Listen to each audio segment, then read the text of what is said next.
کہتے ہیں بھی یہ ظاہر سے خطاب کی طرف التفات ہے، ادھر توجہ کرنا۔ ففیہ التفات علی مذہب سکاکی جی، اور اس میں جو التفات ہے ظاہر سے غیر ظاہر کی طرف اور خطاب کی طرف، یہ مذہب سکاکی پر التفات ہے۔ مذہب سکاکی کیا ہے؟ وہ ظاہر اذ ولم یشترط سبق تعبیر بمقتضی ظاہری سواء سبق او لا۔ کہتے ہیں مذہب سکاکی یہ ہے کہ جب اس نے مذہب سکاکی پر ہے، وہ ظاہر ہے کہ جب اس نے مقتضی ظاہر کے ساتھ کلام کو چلانے کی شرط نہیں لگائی کہ مقتضی ظاہر کے ساتھ ہی کلام چلایا جائے، برابر ہے کہ کلام اس کے لیے چلایا گیا ہو یا نہ چلایا گیا ہو، یہ امام سکاکی رحمہ اللہ کی شرط نہیں۔ اس لیے مقتضی ظاہر یہ تقاضا کرتا ہے کہ تذکری ہو، اور مقتضی ظاہر کا جو خلاف ہے وہ تذکری کا ہے، تو کہتے ہیں کہ یہ سکاکی کے مطابق ہے کہ سکاکی نے شرط ہی نہیں لگائی کہ مقتضی ظاہر کے مطابق ہی کلام چلایا جائے۔ باخلاف جمہور کے، جمہور نے کہا کہ یہ شرط ہے کہ مقتضی ظاہر کے ساتھ کلام کو چلایا جانا، تو انہوں نے شرط لگا دی مقتضی ظاہر کے ساتھ کلام کو چلائے جانے کی۔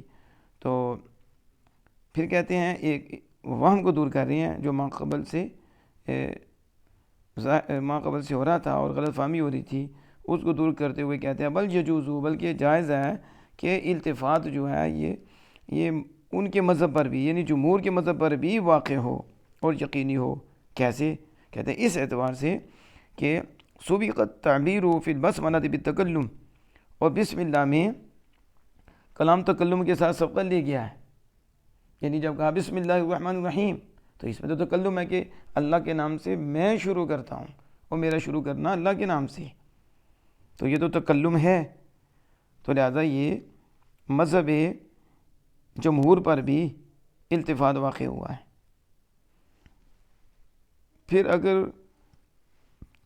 تو کہے کہ انما یتحقق مذہب الجمہوری، اگر تو کہے بلا شبہ مذہب جمہور واقع ہوگا اور ہوتا ہے، کب؟ اذا کانت البسملۃ جزء من الکتاب، جب یہ بسم اللہ کتاب کی جز ہو، جب بسم اللہ کتاب کی جز ہو، پھر جمہور کے مطابق یہ التفات یعنی متکلم سے خطاب کی طرف التفات ہو۔ تو کیسے؟ وفی شبہ، اس میں شبہ ہے۔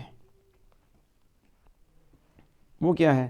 کہتے ہیں قلت، میں کہوں گا قولها جزء من الکتاب، کہ یہ جو ہے بسم اللہ یہ کتاب کی جز ہے، اور اس جگہ متحقق ہے، اس کا کتاب کی جز ہونا اس جگہ محقق ہے، لدلالۃ قرینہ علی، کیونکہ اس پر قرینہ موجود ہے، وہ قرینہ اس پر دلالت کرتا ہے۔ قرینہ کیا ہے؟ وہ ہے قول ناظم فاہم شافعی المذہبی، یہ ناظم فاہم یہ شافعی المذہب ہیں، علی ما قالہ اکثر الشارعین، اس پر جو اکثر شارعین نے کہا ہے، یعنی اکثر شارعین نے کہا ہے کہ آپ شافعی المذہب ہیں، اور شافعی المذہب ان کے نزدیک البسملۃ جزء من الکتاب، تو بس بسم اللہ کتاب کی جز ہے، کما لا یخفی علی اولی الالباب، جیسا کہ اولی الالباب پر مخفی نہیں ہے، عقل والوں پر مخفی نہیں۔ تو جب یہ کتاب کی جز ہے تو لہٰذا یہ جمہور کے نزدیک بھی متکلم سے التفات ہوا، یعنی مقتضی ظاہر سے خلاف ظاہر التفات، حاضر کی طرف التفات ہوا۔ اور پھر کہتے ہیں فَإِن قُلْتَ، پھر اگر تو کہیں کہ فَمَا نُقْطَةُ الْالْتِفَاتِ هُنَا قُلْتُ قَالَ الْإِسْلَامُ فِي أَطْوَلِهِ فَأَمَّا النُّقْطَةُ فِي هَاهُنَا مِنْ جِهَةِ الْمُتَكَلِّمِ فَالْإِشَارَةُ إِلَى أَنَّهُ قَادِرٌ عَلَى أَنْ يَأْتِيَ بِالْكَلَامِ عَلَى أَسَالِيبَ مُخْتَلِفَةٍ، وَإِمَّا مِنْ جِهَةِ الْكَلَامِ فَهُوَ تَزْيِينُ الْكَلَامِ لِوُرُودِ أَنَّ تَغْيِيرَ الْأُسْلُوبِ تَنشَطُّ بِهِ الْقُلُوبُ، وَإِمَّا مِنْ جِهَةِ الْمُخَاطَبِ فَهُوَ إِخْرَاجُ الْكَلَامِ مِنَ الْبَيَانِ إِلَى الْعَيَانِ إِذَا الْخِطَابُ عَيَانٌ وَالتَّكَلُّمُ بَيَانٌ۔ تو کہتے ہیں کہ کوئی کہے کہ یہ التفات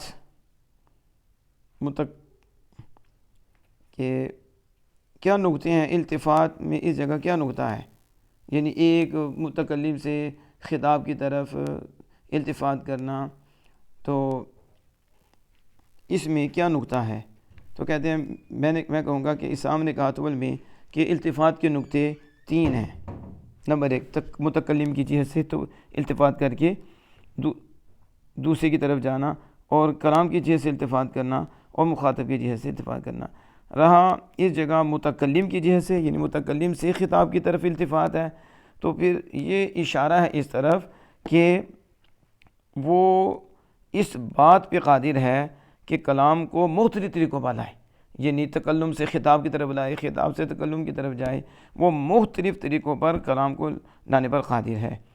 اور رہا کلام کی جہت سے، یعنی کلام کی جہت سے وہ التفات کرنا، تو بدل کے وہ تزیین الکلام، وہ کلام کو خوبصورت کرنا ہوتا ہے، یعنی مختلف طریقوں سے کلام کو وارد کرنے کی وجہ سے دل خوش ہوتا ہے. تو یہ کلام کو خوبصورت کرنا ہے، تو اسے کہتے ہیں یہ جہت کلام سے التفات ہے. اور مخاطب کی جہت سے التفات کرنا، تو وہ کلام کو بیان سے عیان کی طرف نکالنا ہے، یعنی اب غائب سے خطاب کی طرف وہ ہو جائے التفات، تو پھر کیا ہوگا، کلام کو بیان سے عیان کی طرف نکالنا ہے کہ متکلم سے خطاب کی طرف التفات، وہ کیا ہے، بیان سے عیان کی طرف کلام کو نکالنا. کیونکہ اس لیے کہ خطاب عیان ہے، خطاب یہی ہے کہ وہ سامنے ہے، اور تکلم وہ بیان ہے، بس وہ وضاحت کرنا ہے. تو لہذا بیان سے عیان کی طرف کلام کو نکالنا یہ جہت مخاطب سے ہے، اور یہ اس کا نقطہ ہے. واللہ تعالی اعلم بالصواب.